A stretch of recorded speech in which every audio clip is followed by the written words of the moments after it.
Hello friends, स्वागत है आप सभी का घटना चक्र पूर्वावलोकन में। हम विश्व का भूगोल पढ़ रहे हैं। आज का चैप्टर है बादल। बादल से रिलेटेड सारे फैक्ट को पढ़ेंगे, उसके बाद क्वेश्चन को सॉल्व करेंगे। तो फ्रेंड्स, यदि आप हमारे चैनल पर नए हैं तो प्लीज़ चैनल को सब्सक्राइब कर लीजिएगा। फ्रेंड्स, आपसे रिक्वेस्ट है कि चैनल मेरा छोटा है, नया है, तो प्लीज़ चैनल को सपोर्ट करिए आगे ले चलने में। प्लीज़ अपने दोस्तों में भी शेयर करिए और हमारे चैनल को आगे ले चलने में सपोर्ट करिए। आपसे रिक्वेस्ट करते हैं फ्रेंड्स कि प्लीज़ हमारे चैनल को आगे ले चलिए। आने वाले सभी एग्जाम के लिए मोस्ट इम्पॉर्टेंट है बादल चैप्टर।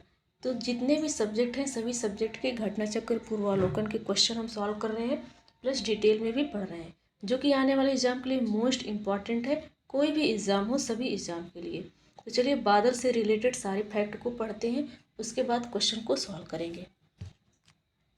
बादल जल सीकरों तथा हिम सीकरों का ही बड़े पैमाने पर समूह होता है। बादल कैसे बनता है? बादल होता क्या है? जो जल है, जल को जल सीकर, और हिम मतलब बर्फ है। इन सभी का जो बड़ा पैमाना होता है, उसी बड़े पैमाने पर ये जो इसका समूह होता है, इसके समूह को ही बादल कहा जाता है।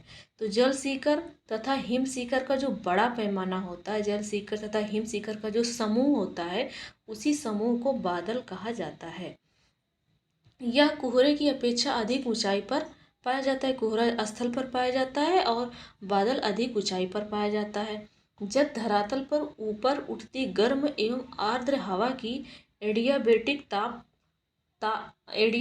ताप पतन दर आसपास की वायु के ताप पतन दर से कम हो तो वायु अस्थिर होकर निरंतर ऊपर उठकर ठंडी हो जाती है। कहने का मतलब, जब धरातल पर उठती गर्म एवं आर्द्र हवा, जो धरातल पर गर्म हवा है और जो आर्द्र हवा का मतलब नमी वाली हवा, वो हवा जिसके अंदर पानी है। तो गर्म हवा और आर्द्र हवा दोनों ऊपर की ओर उठती हैं, धरातल से ऊपर की ओर। तो एडियाबेटिक ताप पतन दर पर ये आसपास की वायु के ताप पतन दर से कम हो। एडियाबेटिक ताप पतन दर का मतलब होता है आसपास की जो वायु है, वो जो ताप है, उन ताप पतन दर से कम हो तो वायु अस्थिर होकर के निरंतर ऊपर होकर ठंडी हो जाती है। तो क्या होता है, आसपास की वायु का जो तापमान होता है, तापमान पतन दर से कम हो जाता है। आसपास की वायु का जो ताप होता है वो पतन दर से कम हो जाता है। तो वायु क्या होती है, अस्थिर हो जाती है, एक स्थान पर नहीं रहती हैं, वो निरंतर ऊपर उठती चली जाती है। तो निरंतर ऊपर उठकर क्या हो जाती है, ठंडी हो जाती है। तथा ओसांक के बाद संघनन प्रारंभ हो जाता है। ओसांक के बाद ये संघनित होने लगती हैं, जिसको कहते हैं कि ओस पड़ रही है।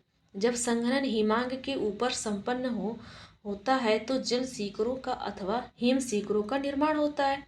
जब संघनन हिमांक के ऊपर संपन्न होता है, हिम के ऊपर संपन्न होता है बर्फ के जैसे, तो जल सीकर अथवा हिम सीकर, जो जल है, जल का समूह है, और जो बर्फ का समूह है, इनका निर्माण हो जाता है। इनका आकार धीरे धीरे बढ़ता जाता है तथा अधिक मात्रा में हो जाने पर इनका समूह क्या होता है, बादल कहलाता है। तो बादल कैसे बनता है, हम लोगों ने पढ़ा कि जल सीकर तथा हिम सीकर का निर्माण होता है। कब होता है, इसको भी हम लोगों ने पढ़ा है। यहाँ पर देखिए पूरा डिटेल पढ़ा है। यदि आपको नहीं समझ में आया तो वीडियो रुक करके पढ़ लीजिए। तो ये क्या होता है, जब इनका अधिक मात्रा में ये हो जाते हैं तो एक बहुत बड़ा समूह बन जाता है, इसी को ही बादल कहा जाता है। अगला पॉइंट है कि बादलों के वर्गीकरण में इनके सामान्य आकृति, ऊर्ध्वाधर विस्तार तथा ऊंचाई को प्रमुख आधार पर बनाया जाता है। सामान्य आकृति और ऊर्ध्वाधर विस्तार तथा ऊंचाई के आधार पर पहला जो बादल है वो पच्छाव बादल मतलब सररस क्लाउड्स। पच्छाव बादल सर्वाधिक ऊंचाई पर पाए जाते हैं। ये बादल प्रायः छितराय रूप में रेशम के सदृश दिखते हैं। ये छितराय रूप में होते हैं, रेशम के जैसे दिखते हैं, बहुत ऊंचाई पर होते हैं, क्योंकि इनका निर्माण छोटे छोटे हिमकण द्वारा होता है। ये रेशम के जैसे दिखते हैं किस लिए कि ये छोटे छोटे कणके होते हैं, जिनसे होकर के सूर्य की किरणें आसानी से गुजर जाती हैं, जिस कारण इनका रंग श्वेत हो जाता है। रंग कैसा हो जाता है, श्वेत हो जाता है। चक्रवातों के आगमन के पहले आकाश में पच्छाव मेघ दिखने लगते हैं। जब चक्रवात आता है, चक्रवात मतलब कि बहुत तेजी हवा और पानी दोनों आते हैं एक साथ, तो चक्रवात कहा जाता है। तो इसके आगमन से पहले आकाश में जो हमको मेघ या बादल दिखता है वो पच्छाव मेघ है। पच्छाव मेघ क्या होते हैं? छोटे छोटे हिमकण में होते हैं और इसलिए ये रेशेदार हमको दिखते हैं, छितराए हुए रहते हैं, एक जगह पर इकट्ठे नहीं रहते हैं। इनसे आसानी से सूर्य की किरणें गुजर जाती, इसलिए श्वेत रंग के हो जाते हैं। चक्रवात आने से पहले हमको पच्छाव बादल दिखता है। ये था पच्छाव बादल की विशेषताएं। अब देखते हैं दूसरा पॉइंट, पच्छाव स्तरीय बादल, सररस स्ट्रेटस क्लाउड्स। ये बादल मुख्यतः 1800 फीट से अधिक ऊंचाई पर पाए जाते हैं। 18 पृथ्वी से लेकर के 1800 फीट या 1800 फीट की से अधिक ऊंचाई पर पच्छाव स्तरीय बादल पाए जाते हैं। इनके आने पर सूर्य एवं चंद्रमा की चारों ओर प्रभा मंडल बन जाते हैं, जो कि चक्रवात के आगमन की सूचना देता है। जब ये बादल छाते हैं तो चंद्रमा और सूर्य के चारों ओर क्या हो जाता है? हैलो हो जाता है, हैलो प्रभा मंडल हो जाता है, जो कि चक्रवात के आगमन का सूचना देता है कि चक्रवात आने वाला है। तीसरा है पच्छाव कपासी बादल। ये बादल सफ़ेद तथा छोटे छोटे गोलाकार रूप में, जैसे कपास होता है छोटा छोटा सफ़ेद होता है, छोटा छोटा गोलाकार होता है, उसी तरीके से ये इसलिए इसका कपासी बादल नाम दिया गया। ये बादल सफ़ेद तथा छोटे छोटे गोलाकार रूप में पाए जाते हैं। चौथा है उच्च स्तरीय बादल, एल्टो स्ट्रेटस क्लाउड्स। आकाश में लगातार रूप में फैले नीले अथवा भूरे रंग की पतली परत वाले बादलों को उच्च स्तरीय बादल कहते हैं। इनसे विस्तृत एवं लगातार वर्षा होती है। जब हमको आकाश में लगातार लगातार रूप में फैले नीले रंग के बादल दिखेंगे या भूरे रंग के बादल दिखते हैं, तो ये इनका जो पतली पतली चादर हमको दिखता है, इसी को उच्च स्तरीय बादल कहते हैं। भूरे रंग के बादल और नीले रंग के बादल को उच्च स्तरीय बादल कहते हैं। और यही बादल सबसे ज़्यादा वर्षा करता है। कौन सा? भूरे रंग की पतली चादर होती है इसमें, और नीले रंग का भी बादल होता है। तो नीले रंग का बादल, भूरे रंग के बादल को उच्च स्तरीय बादल कहा जाता है, इसलिए कि ये वर्षा ज़्यादा करते हैं। पांचवा है उच्च कपासी बादल। ये पच्छाव कपासी बादलों के भांति कम ऊंचाई पर होते हैं। पच्छाव कपासी बादल के जैसे होते हैं लेकिन उनसे कम ऊंचाई पर होते हैं। छठवा है स्तरीय कपासी बादल। ये बादल हल्के भूरे रंग के बड़े बड़े गोलाकार चकत्तों के रूप में पाए जाते हैं, जिनको स्तरीय कपास बादल का मतलब अस्तर के रूप में होता है। कपास के जैसे होता है, बड़े बड़े अस्तर के रूप में होता है। देखो यहाँ पर लिखा है, ये बादल हल्के भूरे रंग के होते हैं और बड़े बड़े गोलाकार चकत्तों के रूप में पाए जाते हैं। अगला है स्तरीय बादल। ये बादल कुहरे के समान होते हैं। इनका निर्माण दो विपरीत स्वभाव वाली हवाओं के मिलने से प्रायः शीतोष्ण कटिबंध में सर्दियों में होता है। ये बादल कुहरे के समान होते हैं। इसका निर्माण दो विपरीत स्वभाव वाली हवाएं होते हैं, जैसे एक हवा पूरब में जा रही है, एक तरफ पश्चिम में जा रही है, तो ये दोनों का मिलन से शीतोष्ण कटिबंध में, शीतोष्ण कटिबंध का मतलब जहाँ गर्मी प्लस ठंडी दोनों हो, तो ये सर्दी में स्तरीय बादल बनते हैं। आठवां है वर्षा स्तरीय बादल। ये बादल धरातल के नज़दीक पाए जाते हैं। वर्षा स्तरीय बादल कैसा होता है? जो हमारी पृथ्वी है, धरातल है, वहाँ से नज़दीक पाया जाता है। काले रंग के ये घने बादल किसी भी आकार के हो सकते हैं। काले रंग के घने बादल होते हैं, ये किसी भी आकार के हो सकते हैं। इनकी सघनता के कारण अंधकार छा जाता है। ये इतना सघनता, इतना नज़दीक होते, इतना सटे सटे होते हैं कि इनके होने से अंधकार छा जाता है और ये वर्षा अत्यधिक करता है। वर्षा स्तरीय बादल मोस्ट इम्पॉर्टेंट है। सतह से सबसे नज़दीक वर्षा स्तरीय बादल और सबसे ज़्यादा वर्षा करता है। देखो नौवां है कपासी बादल। ये बादल अधिक घने तथा विस्तृत होते हैं। प्रायः ये लंबे रूप में होते हैं, जिनका ऊपरी भाग गुंबदाकार या गोभी के फूल के समान होता है। इनसे प्रायः साफ मौसम का आभास होता है। तो कपासी बादल कैसे होते हैं? अधिक घने होते हैं, विस्तृत मतलब अधिक दूर तक फैले होते हैं। ये लंबे रूप में होते हैं, इन जिनका ऊपरी भाग गुंबदाकार होता है, जैसे गोभी का फूल के समान होता है। इनसे प्रायः मौसम कैसा रहता है? साफ रहता है। अगला है कपासी वर्षा बादल। ये बादल अत्यधिक विस्तृत होता है, मतलब अत्यधिक दूर में फैला होता है और गहरे बादल होते हैं। इनके साथ वर्षा, ओला, तड़ित झंझा अधिक संभावना है। वर्षा भी होगी कपासी वर्षा बादल से, ओला भी पड़ेगा, तड़ित झंझा मतलब बिजली का कड़कना चमकना भी होगा। ये होते हैं कपासी वर्षा बादल। अब मेघ गर्जन क्या होता है ये देख लेते हैं। तड़ित झंझा की एक प्रक्रिया है मेघ गर्जन। जब बिजली कड़कती है तो उसी को कहा जाता है मेघ गर्जन या तड़ित झंझा। वास्तव में तड़ित झंझा स्थानीय तूफान होते हैं। जब तूफान आता है तो बिजली कड़कती है, उसी को तड़ित झंझा कहा जाता है। और मेघ गर्जन तो दूसरा होता है, लेकिन मेघ गर्जन का ही रूप है तड़ित झंझा। तो स्थानीय तूफान में होते हैं तड़ित झंझा, जिनमें ऊपर की ओर हवाएं ऊर्ध्वाधर तीव्र गति से चलती है। इस समय क्या होती है, हवाएं ऊपर की ओर बहुत तेजी से चलती है ऊर्ध्वाधर रूप में। बिजली की चमक और मेघ गर्जन के साथ घनघोर जल वर्षा या संघनन के पश्चात होता है। जब खूब संघनन होकर के इकट्ठा हो जाता है तब क्या होता है, बिजली की चमक होती है, मेघ मतलब बादल गरजता है, इसके साथ घनघोर वर्षा होती है। मेघ गर्जन के पूर्व बिजली की चमक होती है। जैसे मेघ गरजता है तो मेघ गरजने से पहले बिजली चमकती है, उसके बाद गरजने की आवाज़ सुनाई देती है, जिस कारण तापक्रम अचानक बढ़ जाता है। तापक्रम क्या होता है, अचानक से बढ़ जाता है, इसलिए कि पहले बिजली चमक रही है तो बिजली क्या है, वो बहुत गर्म है, तो अचानक तापमान बढ़ जाता है और वायु तीव्रता से अचानक फैल जाती है। वायु, जैसे ये वायु चल रही है, इधर से क्या हुआ, बिजली चमकी और इसमें प्रवेश की तो वायु फैल जाती है, जिस कारण भयंकर आवाज़ आता है। तो बिजली तापक्रम अचानक बढ़ता है और वायु में जब प्रवेश करता है तो अचानक फैल जाती है हवाएं, तो वो जो फैल जाती है, घर्षण होती है, वही आवाज़ करता है, तो इसके कारण भयंकर आवाज़ उठती है। तो ये होता है मेघ गर्जन। क्या होता है, मेघ गर्जन। इसके साथ बिजली की चमक, मेघ गर्जन, घनघोर वर्षा, ये सब होती है। पहले बिजली चमकती है, उसके बाद मेघ गर्जन होता है। बिजली चमकती है तो तापमान बढ़ जाता है, तापमान बढ़ जाता है, फिर वो वायु में प्रवेश करता है, घर्षण होता है तो वो आवाज़ करता है।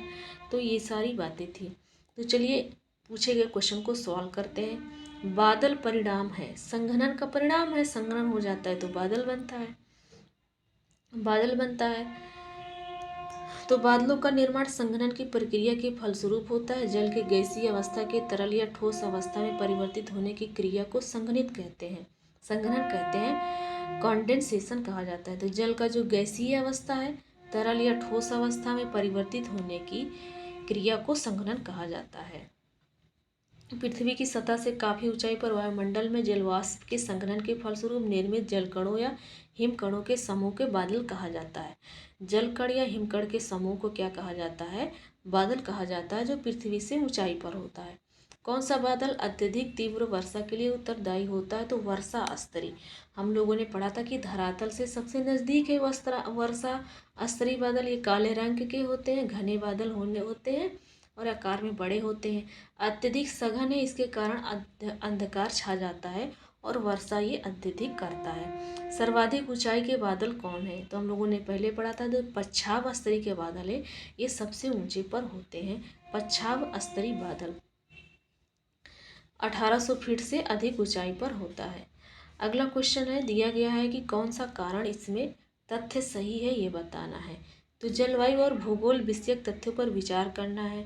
तो संघनन होता है जलवायु और भूगोल विषयक तथ्यों पर विचार करना है। बताना है कि मेघ गर्जन इनमें से किस तथ्य के कारण होता है। संघनन होता है तब बादल बनता है, मेघ गरजता है, ये बात सही है। उच्च तापमान और आर्द्रता होता है, जितना उच्च तापमान ज़्यादा रहेगा उतना जलवाष्प ज़्यादा रहेगा, तो ये दूसरा ऑप्शन भी सही है। पर्वत विज्ञान इसमें नहीं सही है क्या, पर्वत विज्ञान हाँ राइट है, पर्वत विज्ञान राइट है। ऊर्ध्वाधर हवा है क्या, तो ऊर्ध्वाधर हवा तब चलती है जब मेघ गर्जन होता है, तो सॉरी, इनमें से किस किस तथ्य के कारण होता है मेघ गर्जन, हाँ तो तब मेघ गर्जन पर्वत विज्ञान सही है। चौथा, एक सेकेंड यार, हाँ, ऊर्ध्वाधर हवाएं तब बहती हैं जब मेघ गर्जन होता है, तो ये पर्वत विज्ञान इसमें सही नहीं है। पर्वत विज्ञान से इसमें क्या मतलब है, तो हमारा पहला, दूसरा और चौथा, इसका सी ऑप्शन राइट आंसर हो जाएगा, जो हम लोगों ने पहले से पढ़ा था। तड़ित झंझा के दौरान आकाश में तड़ित किसके द्वारा उत्पन्न होता है, तो तड़ित झंझा के दौरान आकाश में तड़ित किसके द्वारा, आकाश में कापासी वर्षा मेघों के मिलने से होता है क्या, कापासी वर्षा के मिलने से होता है क्या। तड़ित से जो वर्षा मेघों को पृथक करती है क्या, हवा और जल के कणों के ऊपर की और तीव्र चलने से होता है क्या? तो इनमें से कोई नहीं होता है। देखिए क्या होता है तड़ित झंझा के दौरान। तड़ित झंझा के दौरान मतलब मेघ गर्जन का एक रूप है तड़ित झंझा। उत्पन्न करने वाले कारकों के बारे में पूछा गया। जब हिंदी संस्करण में मेघ गर्जन के स्थान पर तड़ित को उत्पन्न करने वाले कारकों के बारे में पूछा गया। यहाँ पर उत्तर अंग्रेजी संस्करण में पूछे गए प्रश्न के संदर्भ में दिया जा रहा है। बिजली के चमकते ही उष्मा उत्पन्न होती है, ठीक है, जिस कारण तापमान अचानक बढ़ जाता है। तीव्रता से अचानक तापमान फैल जाता है, वो बढ़ जाता है। इसी कारण भयंकर आवाज़ उठती है और हवाएं फैल जाती हैं। इसी ही मेघ गर्जन कहा जाता है। बड़ी बड़ी जल की बूंदों के टूटने का कारण तड़ित उत्पन्न होता है। तड़ित उत्पन्न होता है। तो इसमें से मेघ गर्जन का कोई भी ऑप्शन सही नहीं था। चलिए अगला क्वेश्चन देखते हैं। नेक्स्ट क्वेश्चन दिया गया है, बताना है कि कौन सा उपाय सही है। तो कुछ वैज्ञानिक पच्छाव में विरलन तकनीक तथा समताप मंडल में सल्फेट वायु विलय अंतः संक्षेपण के उपयोग का सुझाव देते हैं। तो कौन सा सही है? भूमंडलीय तापमान को कम करने के लिए जो कुछ वैज्ञानिक पच्छाव मेघ विरलन तकनीकी तथा समताप मंडल में सल्फेट वायुवलित अंतःक्षेपण का प्रयोग का सुझाव देते, तो भूमंडलीय तापमान को कम करने के लिए इसका डी ऑप्शन राइट आंसर हो जाएगा। अगला क्वेश्चन दिया गया है, मेघाच्छादित रात में ओस की बूंदें क्यों नहीं पड़ती हैं। जब जिस रात में मेघ रहता है, बादल छाया रहता है, उसमें ओस नहीं पड़ती है। क्यों? क्योंकि पृथ्वी का विकिरण को बादल वापस परावर्तित कर देता है। जो पृथ्वी का विकिरण होता है, पृथ्वी का विकिरण ऊपर की ओर जाता है, वायुमंडल की ऊपर जाता है, तो वापस कर देता है। बादल जो छाया रहता है, वो बादल छाया हुआ बादल पृथ्वी के विकिरण को परावर्तित कर देता है। तो इसका बी ऑप्शन सही हो जाएगा। इसका बी ऑप्शन सही हो जाएगा। ओस बनने के लिए सबसे उपयुक्त अवस्थाएं स्वच्छ आकाश है, शांत हवा है, उच्च सापेक्ष आर्द्रता तथा ठंडी एवं लंबी रातें हैं। दिन में अधिक तापमान के साथ वायु की जल धारण क्षमता अधिक हो जाती है, जिसमें वायु में जलवाष्प की मात्रा या आर्द्रता बढ़ जाती है वायु में जल। इसके विपरीत रात्रि में जब तापमान बहुत कम हो जाता है, रात्रि में क्या होता है, तापमान कम हो जाता है, तो वायु की जल धारण क्षमता में कमी आ जाती है। तापमान कम है, तापमान ठंडा है, तो वायु क्या है, जल को धारण नहीं करेगी, ऑलरेडी ठंडी है, जिससे संतृप्त वायु से अधिक जलवाष्प से ठंडी सतह पर बूंद के रूप में द्रवभूत हो जाती है। तो रात क्या है, रात का तापमान कम है, तो वायु क्या करेगी, जल धारण की क्षमता कम होगी उसमें, जिससे संतृप्त वायु से अधिक जल वाष्प ठंडी सतह पर बूंद के रूप में द्रवीभूत हो जाती है, जिसको ओस कहा जाता है, जिसको ओस कहते हैं। लेकिन जब रात के आसमान में बादल छाए रहते हैं, तो वे पृथ्वी के विकिरण को वापस परावर्तित कर देते हैं, जिससे वायु और सतह गर्म बने रहते हैं। वायु भी गर्म बनी रहती है और सतह भी गर्म बना रहता है। इसी कारण दैनिक तापांतर कम होता है। दैनिक तापांतर मतलब दिन का तापमान कम होता है और ओस नहीं बनता है। दिन का तापमान कम होता है और ओस नहीं बनता है। तो ये बातें समझ में आ गई कि इसके विपरीत रात में तापमान कम हो जाता है, तो वायु क्या करती है, जल धारण क्षमता कम रहती है, इसलिए कि ऑलरेडी ठंडा रहता है। तो संतृप्त वायु से अधिक जलवाष्प से ठंडी होकर बूंद के रूप में जमीन पर गिरती है, जिसको ओस कहा जाता है। और दिन में अधिक तापमान होता है, तो वायु की जल धारण क्षमता अधिक हो जाती है, जिससे वायु में जलवाष्प की मात्रा बढ़ जाती है। तो ये थे क्वेश्चन जो पूछे गए क्वेश्चन है, और इसका जो डिटेल है ये दिया गया है। तो फ्रेंड्स, यदि आपको इस क्वेश्चन का डिटेल पढ़ना है तो प्लीज़ आप वीडियो को रोक करके यहाँ से पढ़ लीजिएगा। तो चलिए मिलते हैं नेक्स्ट वीडियो में। Thanks for watching.